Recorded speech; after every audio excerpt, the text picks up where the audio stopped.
कसरी जोगिए त्रिभुवन त्रिशुली माविका 1600 बढी विद्यार्थी। प्रधानाध्यापक राजेन्द्र दवाडीको सुझबुझ तथा तत्काल निर्णयका कारण त्रिभुवन त्रिशुली माध्यमिक विद्यालयका 1600 भन्दा बढी विद्यार्थीको ज्यान जोगिएको छ। भोटेकोसीमा बाढी आएको सूचना पाएपछि उनीहरूले करिब 15 मिनेटभित्रै विद्यालयमा रहेका सबै विद्यार्थीलाई सुरक्षित स्थानतर्फ पठाएका थिए। विद्यार्थीलाई बाहिर निकालेको केही बेरमै बाढी विद्यालय परिसरमा पसेर भवन तथा संरचना तहस नहस बनाएको थियो। रसुवाको भोटेकोसी नदीमा आएको विनाशकारी बाढीले नुवाकोटको त्रिशुली स्थित त्रिभुवन त्रिशुली माध्यमिक विद्यालयमा ठूलो क्षति पुर्याएको छ। विद्यालयका भौतिक संरचना बाढीले तहस नहस बनाए पनि प्रधानाध्यापक र शिक्षकको समयमै अपनाइएको सतर्कताका कारण विद्यालयभित्र रहेका विद्यार्थीलाई सुरक्षित स्थानमा सार्न सकिएको हो। दवाडीका अनुसार बाढी आउनु अघि नै विद्यालयले जोखिमको सूचना पाएको थियो। सूचना पाए लगत्तै उनले शिक्षक तथा कर्मचारीसँग समन्वय गरेर विद्यार्थीलाई विद्यालय परिसरबाट बाहिर निकाल्दै अग्लो तथा सुरक्षित स्थानतर्फ पठाउन थालेका थिए। बाढी आउनुभन्दा करिब 15 मिनेट अघि नै हामीले जानकारी पायौं। त्यसपछि विद्यार्थीलाई तत्काल सुरक्षित ठाउँतिर पठायौं, दवाडीले भने। विद्यालय प्रशासनले विद्यार्थीलाई माथिल्लो डाँडातर्फ जान आग्रह गरेको थियो।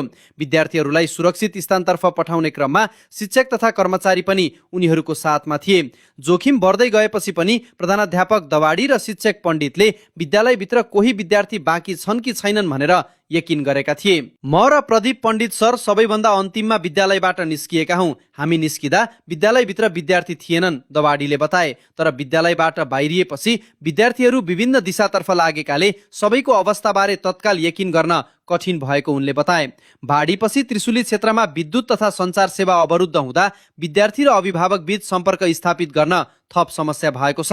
विद्यालयमा कक्षा 12 सम्म अध्ययन हुने गरेको छ। विद्यालयमा करिब 1643 विद्यार्थी अध्ययनरत छन्। विद्यालय प्रशासनले विद्यार्थीहरू विद्यालयसँगै बाढीमा बगेको भन्ने गलत सूचना फैलिएको भन्दै त्यसमा विश्वास नगर्न आग्रह गरेको छ। दवाडीका अनुसार विद्यालयबाट विद्यार्थीलाई बाढी आउनु अघि नै बाहिर निकालिएको थियो। त्यसपछि उनीहरू सुरक्षित स्थानतर्फ लागेकाले सबैसँग तत्काल सम्पर्क हुन नसकेको अवस्था हो। केही अभिभावकले आफ्ना छोराछोरी सम्पर्कमा नआएको भन्दै विद्यालय प्रशासनलाई जानकारी गराएका छन्।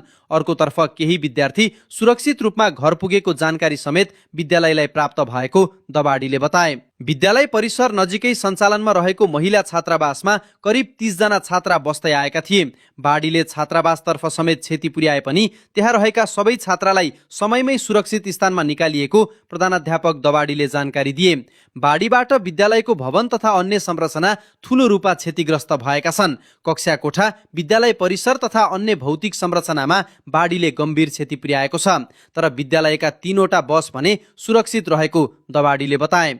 अहिले शिक्षक, कर्मचारी र विद्यार्थी सहित करिब 50 जना त्रिशुली बजार नजिकैको माथिल्लो क्षेत्रमा सुरक्षित रहेको बताइएको छ।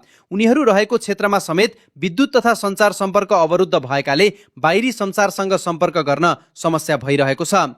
भोटेकोसीको बाढीले त्रिभुवन त्रिशुली माध्यमिक विद्यालय मात्र होइन, त्रिशुली बजार र आसपासका बस्ती तथा व्यापारिक क्षेत्रमा समेत ठूलो क्षति पुर्याएको छ।